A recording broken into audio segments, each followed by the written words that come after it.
Yo, Welcome back to the S.H.E.Gallery show. Thank you for being with us. Today we are here live with a very special guest, legendary guest, the Nasty Terrible T-Kid, joining us live. He stood up all the way from Europe. Thank you for being with us, T. hey, my pleasure, man. How my sonic? You guys can hear me? Yeah, we could hear you. I can't Cool, see you though. cool. There you are. Oh, so good to see you. Sending you hugs. So I guess we gotta turn the Yeah. phone because you're sideways. I'm sideways. Let me see. Yeah. I'll try. How's that? There you go. How you doing? I'm out here in the Netherlands, man, chilling in the Unframed Gallery up here in Durn, Holland, Beautiful. man, How many chilling. years has Unframed been going on now? Unframed's been going on. I think the first time I did the Unframed event was in 2018. 2018 was the first year we did it, I think. Was it Yeah, that was 2018, Saya? Yeah, 2018 was the first year, and it happened in out here in the Netherlands. I forgot the name of the city, but anyway, it was a big show, man. A big gallery, live painting. A lot of people coming by, man, from all over all over Europe, all over the world. Actually, man, they invited artists and stuff, and they did it for a couple of years. Now they bring it down, and now they got a gallery out here in Durn, and you know, and that's doing pretty good. So, I beautiful. do what I can and help out and stuff, man. Getting people like Henry Chalfant and Martha Cooper to come out here, my man Scheme, Slave, and a couple other graffiti writers, man, from New York and shit to come out here and, share their work with the world out here, man. But Yeah. yeah, man, I'm just doing my thing here, man. Oh, thank you for staying up and hanging out with us. I Yeah, no remember when problem, no Unframed problem. first happened and they were talking to me about it. I was so excited. Oh yeah, Empty came Program. out, man. Empty from Chicago, man. He came out here. He did his Mm-hmm. thing, man. He hooked up some canvases and whatnot, man. He did pretty good, man. People loved him Yeah. out here. I have a poster. It's a keepsake. Yeah, So we're gonna get nice. started. I put together a little recap from your documentary and added some images so people can get to know you for people that don't know you.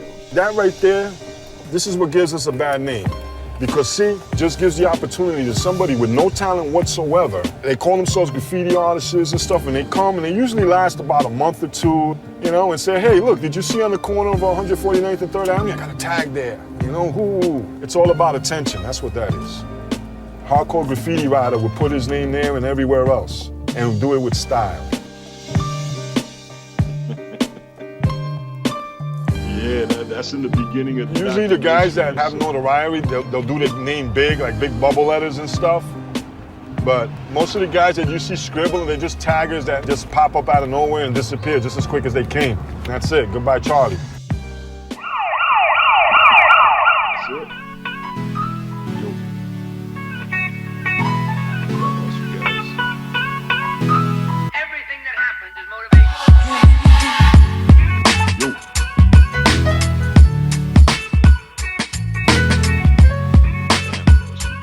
Everything You that guys happens there? is motivation.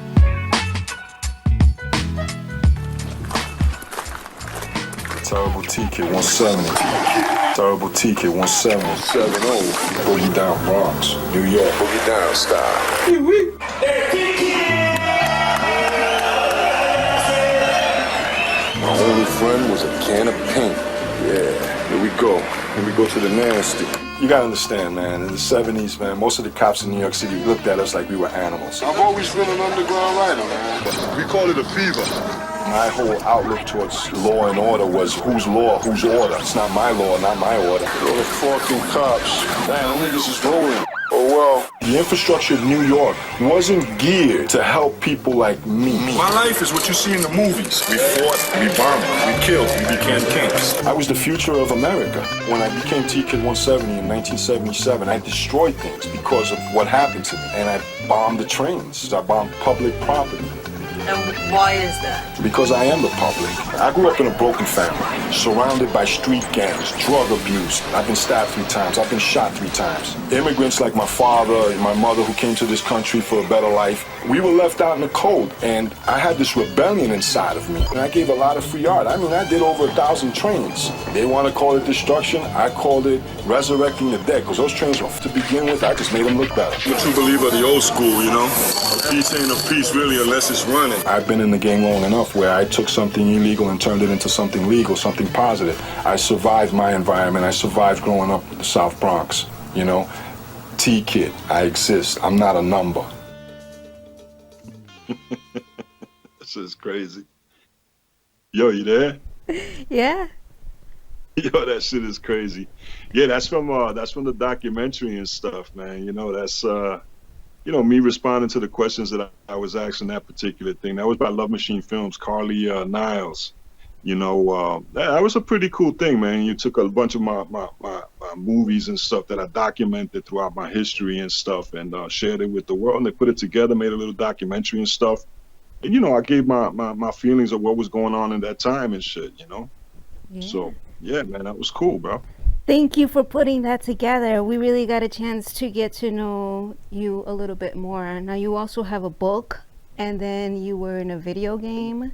You've just been a huge influence worldwide, throughout the world. What does that feel like when you visit like Berlin and they say like, and you see your style like mimicked all over the world? What is that like for you? You know, it's a good feeling, man, to be liked in that way, man, to be recognized as a style master, you know. I mean, yeah, I came in 1994 the first time to Berlin, and I dropped some style and, you know, some New York knowledge and stuff, you know, but they already had their thing going on. I mean, there was wild style already, these kids out in Berlin and shit, man. And in most cities that I go to, you know, they got their own thing going on. It just, you know, it's just good to know that I was part of the foundation for them starting the influence, the spark, you know, to get them going and shit, man. You know, a lot of people tell me that, you know, I influenced them and stuff, man, because of the style that I did. You know, I did that crazy leather mechanical wild style type shit on the trains, and, you know, came up with some good stories and put them on the trains and whatnot, you know, and people appreciated that. So when I go to a city like Berlin, they already seen this, and, you know, in the magazines, because you got to remember, man, back then there was no computers, there was no internet, there was none of that. Everything was done through magazines, through books.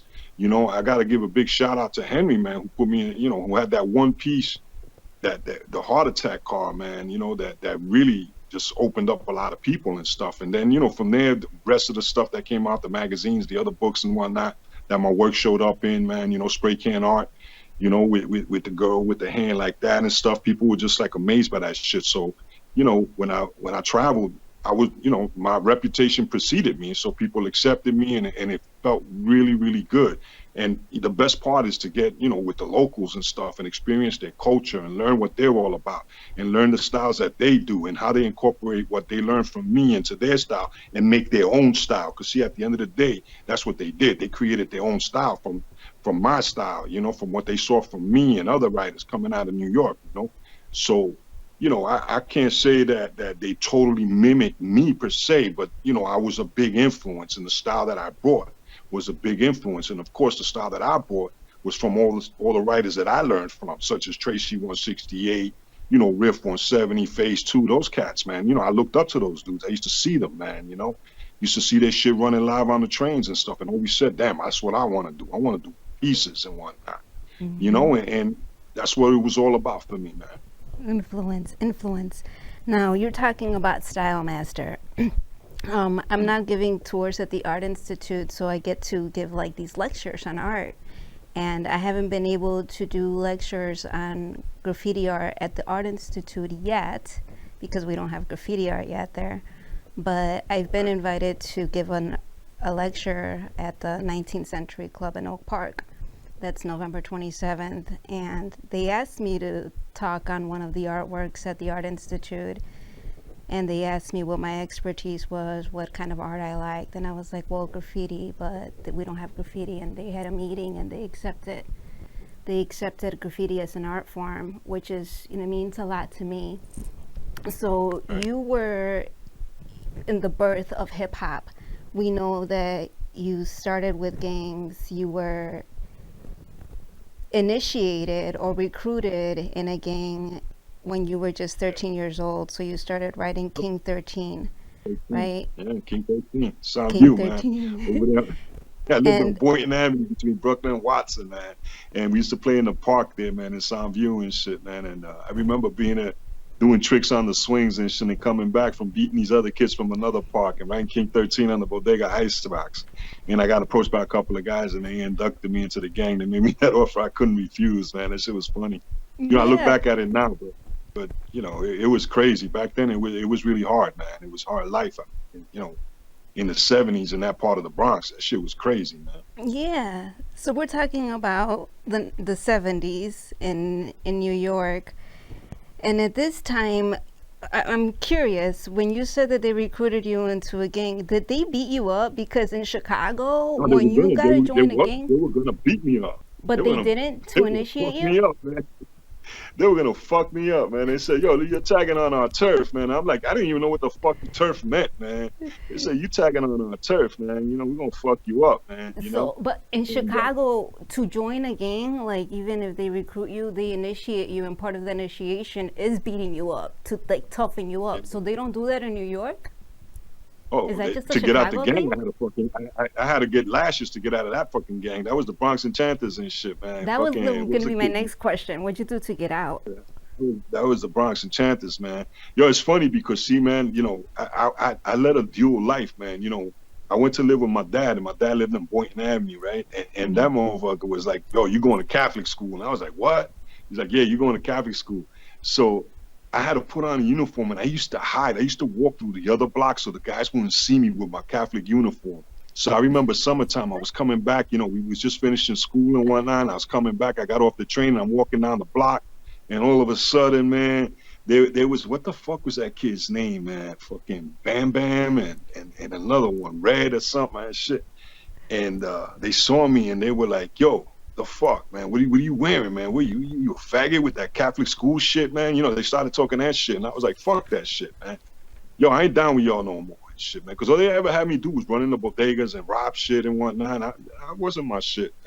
But yo, you know, and I was young to get in. I was a kid, man. I was 12 turning 13 years old that summer. I remember, man, you know, and so it wasn't a thing where they beat me up. But to get out, you know, I had to fucking take my shirt off, give them my belt, and they fucking beat me with the belt. But the thing is, my father used to whoop my ass more than them motherfuckers could ever hurt me and shit. So it really didn't mean nothing. So I got out of that gang and went and joined another gang, man. I ended up in the Renegades of Harlem, you know, writing with Danko, Smokey, you know, Diamond Dave, fucking Sly 108. He was down with the Savage Samurais and shit. I used to chill with them and shit, man. It was fucking cool, man. My boy Satch had got me into that gang and shit. We was hanging down in Harlem and shit, fucking for the Puerto Rican Day Parade, and that's how I got into that gang and stuff. But you know, with them, I started really tagging the insides and doing motion tags, and that's how my graffiti career progressed. And then I ended up fucking in Crotona Park getting shot and whatnot over some bullshit, and it was crazy, man.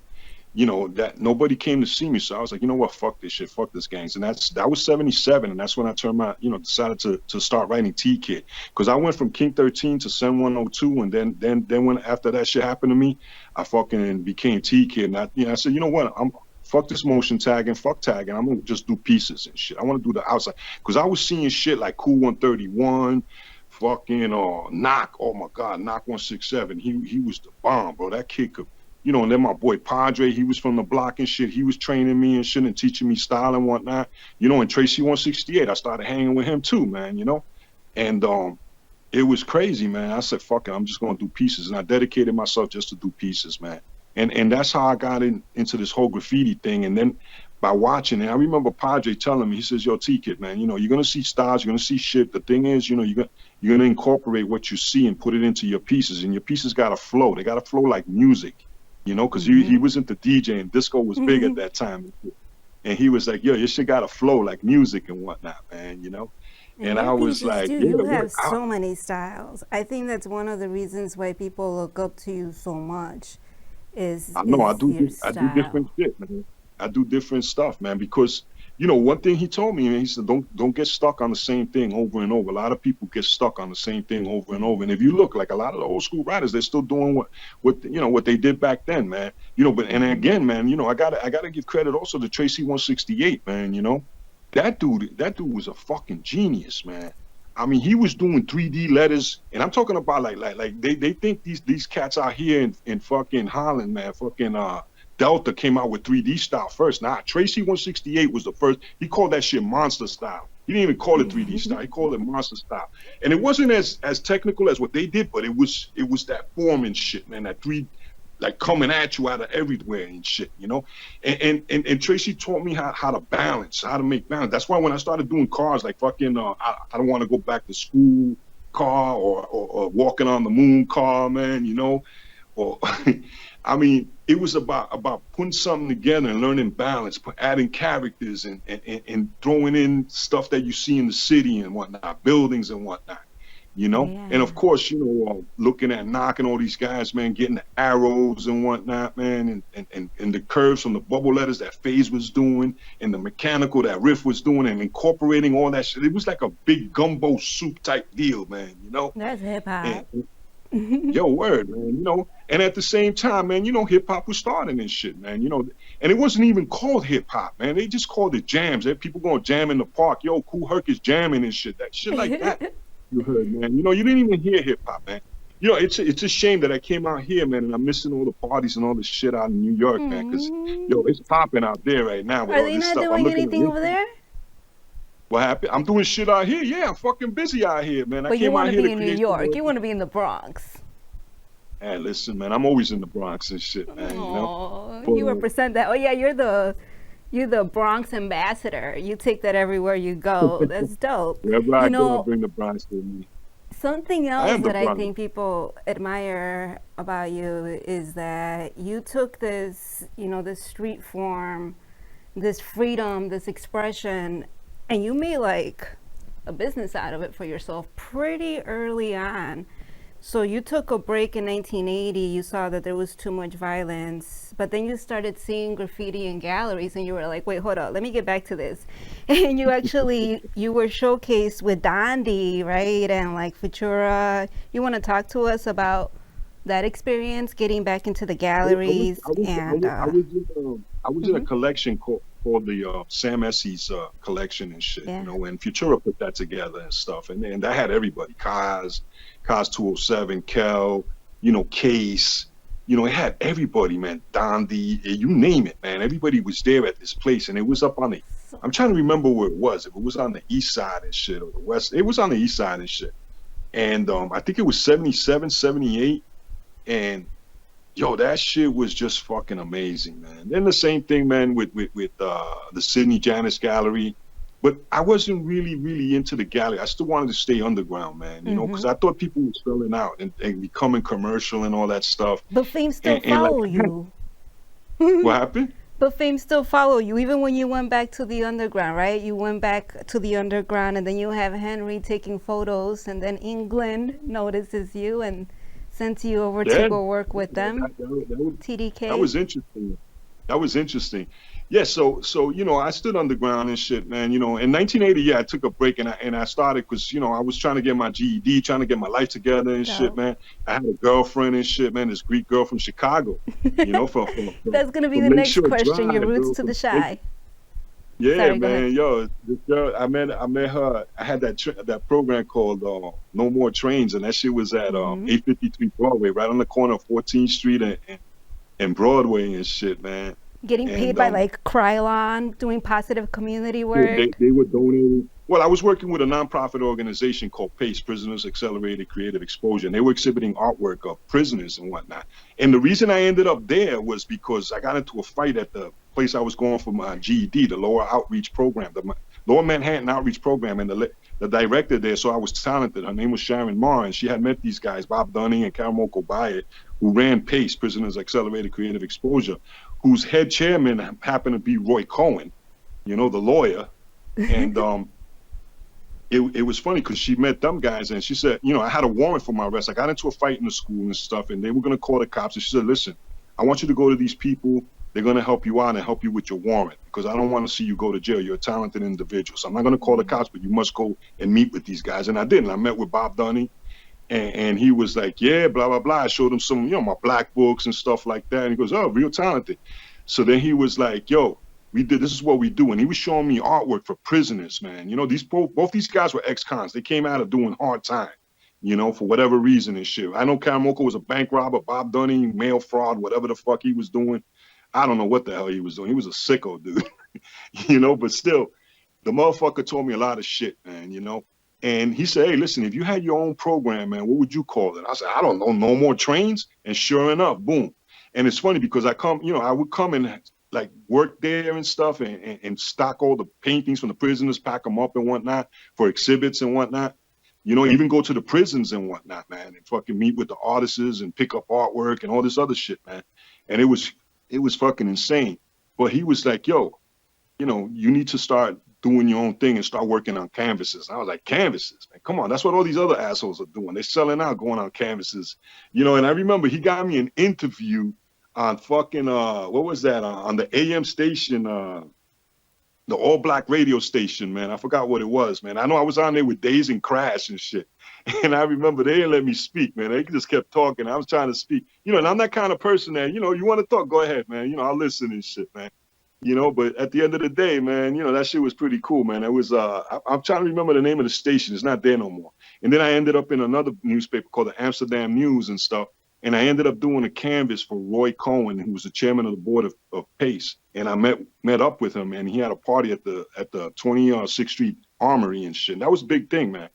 But what I learned was that, you can make money with graffiti. And then watching Tracy, doing murals. He was like the first guy I ever seen painting murals on gates, storefronts, bars and whatnot. The first, thing I did with him was a bar called Jesse James and shit. Me and Padre helped him out with that one and shit, man. But he would never give us any credit, man. And that's cool, man. And I remember doing Scuba Plus on 13th Street. That was the last thing I did with Tracy. We did Skate Key, and then we did that one, and we met Sam Kinison, man, the comedian and shit, man, before he was famous, and he did his whole routine. Mm-hmm. A lot of shit happens as a graffiti writer, man, And me and Tracy, man, we used to roll deep, man, and not anymore. It's just some shit happened, man. But you know what? I love to do like a brother, man. The guy. T, I don't mean to cut you off, but believe it or not, we're almost out of time. I just want people to know that T-Kid is self-made, so much love, so much respect, coming out of gangs, getting shot 3 times, giving back to his community, being extremely dedicated. For the time that I've spent with T-Kid over the years, that's what I've seen. Somebody that's extremely dedicated to his family, to his community, very true to his art form. I wanted to compare this party to Impressionism and the Rejects in Paris, but we don't have time. But I'm gonna let you finish the show and give us, some last words, whatever message you want to share to Chicago and to the people practicing. Man, I gotta give it up to Chicago, man. The art you guys are doing out there, man, is fucking amazing. And the shit that y'all doing, the illegal underground shit, man. There's some guys out there that are really fucking doing their thing, man. But also, I want to give a shout out, man, to Hip Hop Toys, man, who coming out with the new 101 scale die-cast train, man. Catch it online. It's just gonna be dropping soon, man. That's like a T-Kid car, man. 2 T-Kid cars, bro. I want to give a shout out, man, to Death Projects, who's part of that as well. Also to I'm gonna be doing a jam this weekend in Dortmund, Germany and shit, man. It's called Backboard and shit, man. Mm-hmm. Also check Germany, out my that's shit, where MOS started. Mm-hmm. Yeah. And also I want to give a shout out, man, to my website, man, legendaryurbanarts.com, man. Pick up T-Kid shit there, man, But the real deal is this, man. Listen, stay true to yourself, man. Follow your passions. Like anybody will tell you, man, if you follow your passions, bro, trust me, man, what you put in is what you're going to get out with anything in life, man. I followed my passion and here I am, I'm out here in the Unframed Gallery, bro. unframedartgallery.com, Check them out, man. They got some T-Kid shit going on, plus other shit. Mode 2, man. Dope shit, man. Dope fucking art out here, bro. Anyway, man, listen. Dulce Always good to see you. Much love, much respect, man. You know what I'm saying, man? To all my people out there in Chi-Town. Special shout out to my homie Empty. What up, brother? Yo, you know, and all the other brothers. And yo, man, listen, if you want some good Peruvian food, man, go see my sister's spot, right? Over there on Cicero, man. It's called Peru Criollo. That's our family restaurant. My sister runs that place. That's her restaurant, I should say. Her and her father's. You know, great fucking food, man, out there in Chicago. And I'm going to be out there soon, man. I'm going to be out there real soon and get with you guys, man. Much love, man, all right? Definitely. Hey, yo, thank you for taking the time and having me in here, man. I wish we had more time, man. We could really kick it. Thank you. You got to come back. You got to come back. That's it. Always, We'll see you always, soon. always. Much love.